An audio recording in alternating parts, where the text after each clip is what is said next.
Third and 28. That's all I can say is third and 28. I don't know if you've seen a viral clip going around, but Mike Evans talking about, you can see his clear frustration with the team, with the performance on the defense. Now, he's not going to say it, and this is very uncharacteristic of Mike Evans, but it's what everybody else is feeling, right? We had a chance to stop this football team, and once again, the defense collapses. You couldn't have asked more from Mike Evans, right? An amazing game after coming back from a broken collarbone, lights it up like he always does, right? Baker played better because of that. But ultimately, the game was lost once again to another inferior team. Now, I was going to do this episode after the Saints game because I was so upset. But I have never been so upset after a loss in a long time, really, And yesterday was just me yelling at the TV and just throwing my hat all over the place. And I've come down a little bit after the game, but still, obviously, very, very upset with the outcome of that football game because, again, we lost to the two worst teams in the division. We could have been 9-5 in clear command of the division, in control of our destiny. We still are, right? We'll talk about that in a second. But now we're 7-7 in a very, very easy division. We lost to two of the worst teams in the league. It's unbelievable, right? Now, that was one of the plays, for sure. The 3rd and 28 situation was one of the plays that caused us to lose the game.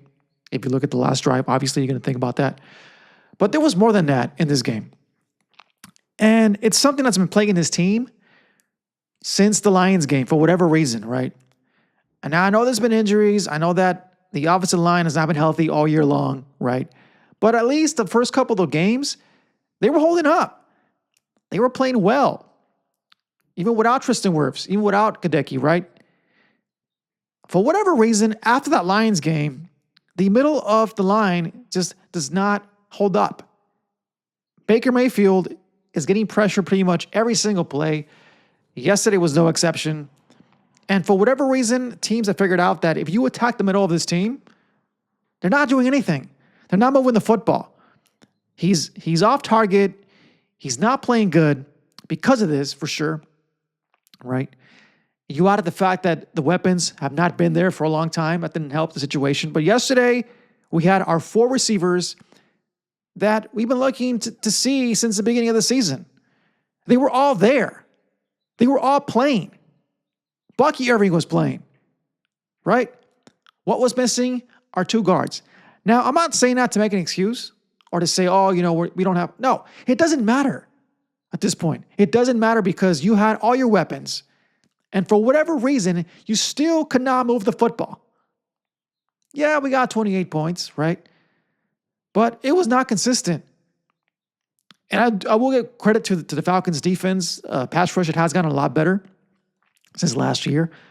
But again, there is something in this line that is getting exploited. And all these teams that we've been playing have figured it out. The middle of the line just sucks. It stinks. It's not good. Yes, these are backups. And granted, one of them is named Michael Jordan, right? But they're not playing good. And that's been the most consistent thing since the Lions game because all the numbers that Baker had began to drop ever since. The MVP talks are done. They're completely done with, right? And that has been a consistent thing on offense. We can't block Baker Mayfield at all. The guy is constantly running for his life. He's not able to set his feet. And as somebody who's played quarterback, I completely understand that situation. I get it. It's frustrating, right? Now, with that said, we were up 28-20 with the ball at the 40-yard line. We had the chance to put him away. And what does he do? He throws an interception. I don't know why he threw it to Mike Evans when he was covered by 2 people. I think Godwin was running free or Bucs. I don't know who it was. But that was also a crucial mistake in his football game. At that point, I'm going to be honest with you. Once I saw that happen, I knew we were going to lose the game. Why? Because this defense stinks. This defense is terrible. And it has been since the Lions game as well, right? I don't know what happened. I do not know what happened to this team. We were 5-1 at one point. We were one of the best teams in the NFC, NFL, matter of fact. And after that Lions game, it just has completely unraveled. We've only won 2 games since against the Saints and the Cardinals. And again, we lost to 2 of the worst teams in the league. 2 of the worst teams in the league. In the division. It's disgusting. It is horrible, right? Even if we win out at this point, because when I did a video a couple of weeks ago, I was like, we're going to win out. Now it's like, even if we win out, which at this point, I have no confidence in this football team at all. Even if we win out, we're playing the Panthers and we're playing the Dolphins, which are playing much better in the last couple of weeks, right?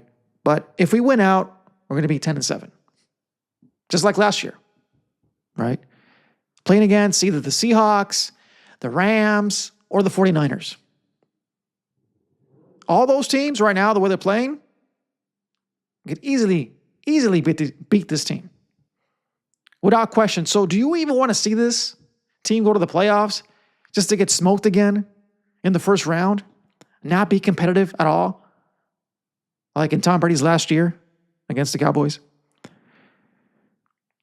3rd and 28.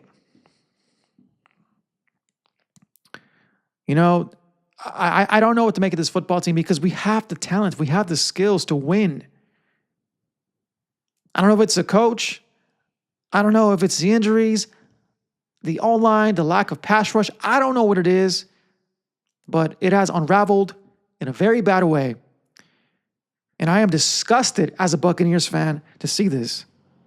And I've been through a lot of losing with this team, right? I've been a fan of this team since 97. I got to see success very early, but also a lot of losing for a long time, for years. I've put up with it. But like I said, I have not been this upset in a long time after a loss because this is a game we should have won. Last week was a game we should have won. And we lost 2 games to 2 horrible teams in the division who have nothing to play for. Other than spoiler. So yes, Mike Evans, you should be upset because you had an amazing game.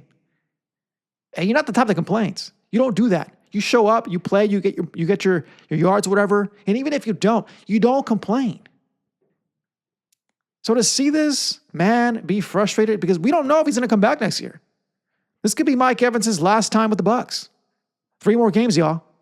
We don't know if we're going to sign him back. Who knows? Maybe he retires. We don't know. So to see this unravel this way, this team was supposed to be very competitive this year. With all the moves they made in the draft, the schedule was favorable. It just looked good. We knew that there was going to be a bump in the road, in the middle of the season with these games, but I was confident that right now we would be at least 9-5, and we're not. We're 7-7 in one of the worst divisions in the NFL, competing against the Panthers. Out of all teams, the Panthers. Right? So, look, I love my team. And this is why I am this upset that we are in the situation that we're in. But I don't think we deserve the playoffs. I don't think so, because this team is not good. It doesn't matter if they win out the next 3 games. They are not a good football team.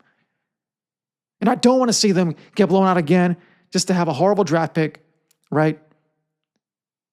And be right where we were the next year. Is it time for a coaching change? Who knows? But these players are not able to perform at the level that Bowles expects them to perform. I don't know, look. Bowles, look, I like the guy. I don't hate him, but it's not working out. Not working out, and I think it is time for a change. So if we lose out, maybe that's what it's going to take for us to get a new coach and just clean house on that side of the ball. I love Levante David, but it's time for my buddy to go. It's time, buddy. Love you. to death, but he can't cut it anymore. And our other linebacker, complete trash, joke. And these damn corners were made out of glass. Like, can you guys stay healthy for once? Jesus. Yeah, even after a couple of hours, almost a full day after this loss, I'm still very, very visibly upset. Was way more upset yesterday, evidently, but I don't know what's going to happen to this football team.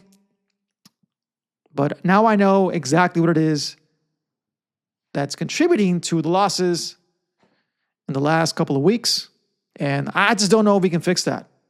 You don't fix offensive line issues this late in the season. You are who you are at the end of the season.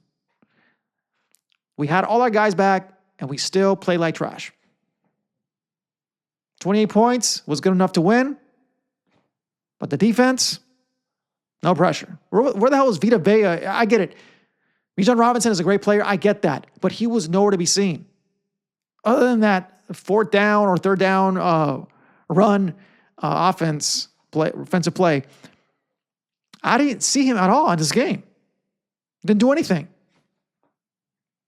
And for God's sake, Kyle Pitts, this guy, every single year is a ghost the entire season, but somehow he plays us and he becomes Gronkowski. Kirk Cousins, same thing. Plays like trash against everybody else, but against us, oh my goodness, this guy over 300 yards passing every single year. I am freaking tired of this crap. I want to win.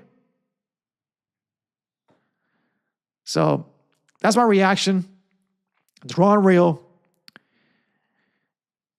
Do I want him to go to the playoffs? Yes, of course. But at the same time, like I said, for what? For what? 10-7 to go get blown out? At this point, I just want to win my bet. If anything, I did bet them to win over 9 games, and now that's in danger. Unbelievable. After being 5-1.